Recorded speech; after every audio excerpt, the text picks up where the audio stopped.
Hi friends, வணக்கம். இன்றைக்கி ஒரு சூப்பரான ஒரு ரெசிபி தான் பார்க்க போகிறோம். என்னதுன்னா, நேந்திரம் பழத்தில் செஞ்ச ஒரு அப்பம் அல்லாட்டி பஜ்ஜி இப்படி சொல்லிக்கலாம்.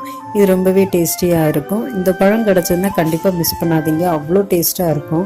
இந்த பழத்தில் நான் எண்ணெயில் பொரிச்சும் நான் காட்ட போகிறேன். அதே மாதிரி எண்ணெய் ரொம்ப வேண்டாம் அப்படிங்கிறவங்க தவாவில் பண்ணிக்கலாம், லைட்டாக எண்ணெய் சேர்த்தா போதும். அந்த மாதிரியும் நான் பண்ணியிருக்கிறேன், ரெண்டுமே பண்ணியிருக்கேன், பாருங்கள். இது எண்ணெயில் பொரிச்சு எடுத்தது, இதுவும் சூப்பராக இருக்கும். அதே மாதிரி நான் தவாலையும் போட்டு எடுத்துருக்கிறேன். எண்ணெய் அதிகமாக வேண்டாம் அப்படிங்கிறவங்க தவாவில் போட்டு எடுத்துக்கலாம். இதுதான் இதுவும் சேமாக தான் இருக்கும். டேஸ்ட் ரெண்டுமே நல்லாயிருக்கும். இந்த பஜ்ஜிகள் ஒரு நாள் தான் இருக்கும். நம்ம வடை எல்லாம் சாப்பிட்றோம்ல, அதே மாதிரி தான் சுட சுட சாப்பிட்டோம்னா ரொம்பவே டேஸ்டியாக இருக்கும். நீங்கள் இந்த தீபாவளிக்கு நீங்கள் செஞ்சு பாருங்கள் காலையில். அப்புறம் இந்த சேனலை நீங்கள் இது வரைக்கும் சப்ஸ்கிரைப் பண்ணாமல் இருந்தீங்கன்னா ப்ளீஸ் சப்ஸ்கிரைப் பண்ணுங்கள். இப்போ தேவையான பொருட்களை நீங்கள் நோட் பண்ணிக்கோங்க. இப்போ வீடியோக்குள்ளே போகலாம் வாங்க. 2 நேந்திரம் பழம் எடுத்துக்கோங்க. இதே மாதிரி நல்ல பழுத்த பழமாக இருக்கணும், அப்போ தான் டேஸ்டியாகவும் இருக்கும். எடுத்துக்கிடலாம். ஒரு பழத்தை 8 துண்டாக வெட்டிக்கோங்க. இதே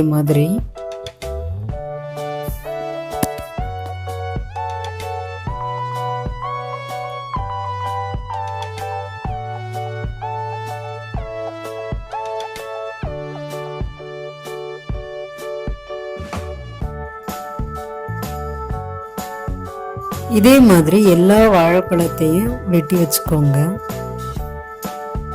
1 கப் மைதா எடுத்துக்கோங்க. ஒரு 2 சிட்டிகை உப்பு சேர்த்துக்கோங்க, கொஞ்சமா போதும். வாழைப்பழத்துல கொஞ்சம் நமக்கு ஸ்வீட்டா இருக்கனால அவ்வளவு உப்பு போதும் நமக்கு. 2 பிஞ்ச் மஞ்சள் தூள்.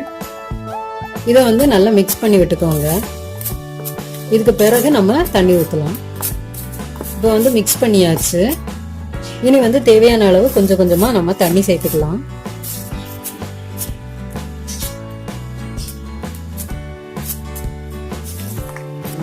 இது நல்லா மிக்ஸ் பண்ணணும். இது கொஞ்சம் கட்டி கட்டியா இருக்கிறதுனால நம்ம கை வச்சு மிக்ஸ் பண்ணிடலாம். இந்த மாதிரி நீங்க நல்லா கலக்கி வச்சுக்கோங்க. ஒரு கடாயில கொஞ்சம் எண்ணெய் ஊத்திக்கோங்க. கொஞ்சமா எண்ணெய் ஊத்தினா போதும். அது நல்லா சூடாகட்டும். இப்போ வெட்டி வச்சிருக்க அந்த பழத்தை இந்த பேட்டர்ல போட்டுடலாம். போட்டு நம்ம சாதாரணமா நம்ம பஜ்ஜி செய்வோம்ல, அதே மாதிரி இந்த சூடு எண்ணெயில நம்ம இத போடலாம். ஒரு பக்கம் நல்லா வெந்ததுக்கு பிறகு அடுத்த பக்கம் நம்ம திருப்பி விட்டுடலாம். 2 பக்கமுமே நல்லா வெந்துருச்சு. இதை எடுத்து மாத்திடலாம். இதே மாதிரி எல்லாத்தையும் பண்ணிடுங்க. எண்ணெய் அதிகமாக வேண்டாம் அப்படின்னு நினைக்கிறவங்க இந்த மாதிரி தோசைக்கல்ல செய்யலாம். அது எப்படி செய்யலாம்னு பார்ப்போம். அதுக்கு தோசைக்கல்ல கொஞ்சம் சூடு பண்ணிட்டு எண்ணெய் தடவிக்கோங்க.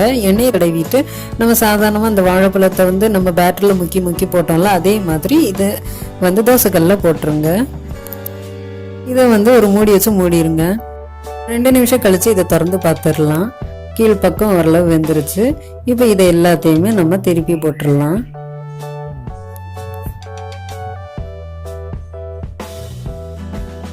பாருங்க, 2 பக்கமுமே சூப்பரா வந்துருச்சு. இதை இன்னொரு பாத்திரத்துக்கு மாத்திடலாம். இன்னொரு வீடியோல நான் உங்களை